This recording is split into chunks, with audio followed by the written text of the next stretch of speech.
মঙ্গলবার সকালবেলা কৈলাসহর মনুভেলি চা বাগানের বাগান অফিসের সামনে একটি প্রতিবাদ সভায় সামিল হয় বাগান শ্রমিকরা। উল্লেখ্য থাকে যে শুক্রবার গভীর রাতে কৈলাসহর থানার অধীনে জগন্নাথপুর চা বাগান এলাকায় 4টি সেকশনের চা পাতা কাজ কেটে ফেলে দুষ্কৃতীরা এবং এই 4টি সেকশনের প্রবেশ মুখে জেসিবি এর মাধ্যমে বড় বড় গর্ত করে রাখে দুষ্কৃতীরা। উক্ত বিষয় নিয়ে শনিবার সকালবেলা বাগান শ্রমিকরা একত্রিত হয়ে জগন্নাথপুর চা বাগান এলাকায় পৃথক পৃথক দুটি স্থানে পথ অবরোধ করে। জগন্নাথপুর চা বাগানে কৈলাসহর মহকুমার আরও 4টি চা বাগানের শ্রমিকরা এসে কাজ করে। ক্ষতিগ্রস্ত এই 4টি সেকশন হলো 1 সেকশন, 6 নং সেকশন, 12 নং সেকশন এবং 13 নং সেকশন। জগন্নাথপুর চা বাগানটি লক্ষ্মী টি কোম্পানির অধীনে চলছে। সারা রাজ্যে লক্ষ্মী টি কোম্পানির 6টি চা বাগান রয়েছে। জগন্নাথপুর চা বাগান এলাকায় যারা এই কাজ করছে তাদেরকে অতি সত্বর আইনের আওতায় এনে কঠোর থেকে কঠোরতম শাস্তির দাবিতে মঙ্গলবার সকালবেলা কৈলাসহর মনুভেলি চা বাগানের বাগান অফিসের সামনে বাগান শ্রমিকরা একত্রিত হয়ে একটি প্রতিবাদ সভায় মিলিত হয়। এই দিনের এই প্রতিবাদ সভায় প্রচুর সংখ্যক বাগান শ্রমিকরা উপস্থিতি লক্ষ্য করা যায়। নমস্কার। গত 21 তারিখ শুক্রবার আমাদের লক্ষ্মী টি কোম্পানির চা বাগান জগন্নাথপুর, সেই বাগানে রাতের অন্ধকারে কিছু দুষ্কৃতিকারীরা জেসিপি মেশিন লাগিয়ে আমাদের চা বাগানের চা গাছ নষ্ট করে। আমরা বাগানের শ্রমিকরা আমরা চা বাগানের উপরেই নির্ভরশীল।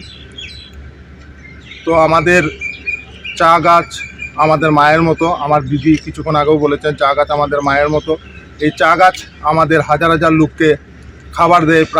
প্রায় লক্ষ্মী টি কোম্পানির প্রায় 10,000 শ্রমিক আমাদের চা বাগানগুলোতে কাজ করে এবং অপ্রত্যক্ষভাবে না হলেও আরও 15 থেকে 20,000 মানুষ এই চা বাগানগুলোর উপরে নির্ভরশীল। ত্রিপুরা রাজ্যে লক্ষ্মী টি কোম্পানি প্রায় 110 বছরের পুরানো বাগান। হাজার হাজার মানুষ এই চা বাগানের উপরে নির্ভরশীল। কিন্তু দেখা যায় কিছু দুষ্কৃতিকারী নিজের স্বার্থ সিদ্ধির জন্য আমাদের জগন্নাথপুর চা বাগান থেকে চা গাছ উঠিয়ে বাগান নষ্ট করে দেয়। আমরা এই লক্ষ্মী টি কোম্পানির স্টাফ, সাব স্টাফ, সর্দার, শ্রমিক এবং বাগান পঞ্চায়েত আমরা সবাই মিলে এটার ধিক্কার জানাই। আমরা তীব্র প্রতিবাদ জানাই এবং প্রশাসনের কাছে আমরা অনুরোধ রাখব এটার আমরা সুষ্ঠু বিচার চাই।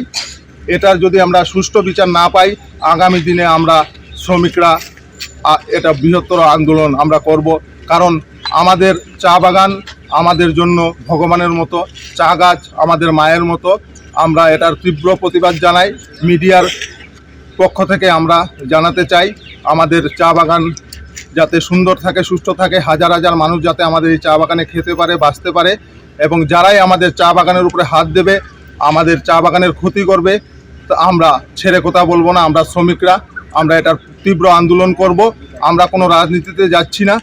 আমরা নিরপেক্ষভাবে আমরা চা বাগান বুঝি, চা বাগানের শ্রমিক বুঝি, আমরা চা গাছ বুঝি। আবারও আমরা বলছি ভবিষ্যতে আমাদের চা বাগানের উপরে যদি কেউ হাত তুলে আমরা এটার তীব্র আন্দোলন করব এবং প্রশাসনের দৃষ্টি আকর্ষণ করছি এবং অনুরোধ করছি এটার যেন সুষ্ঠু বিচার হয়।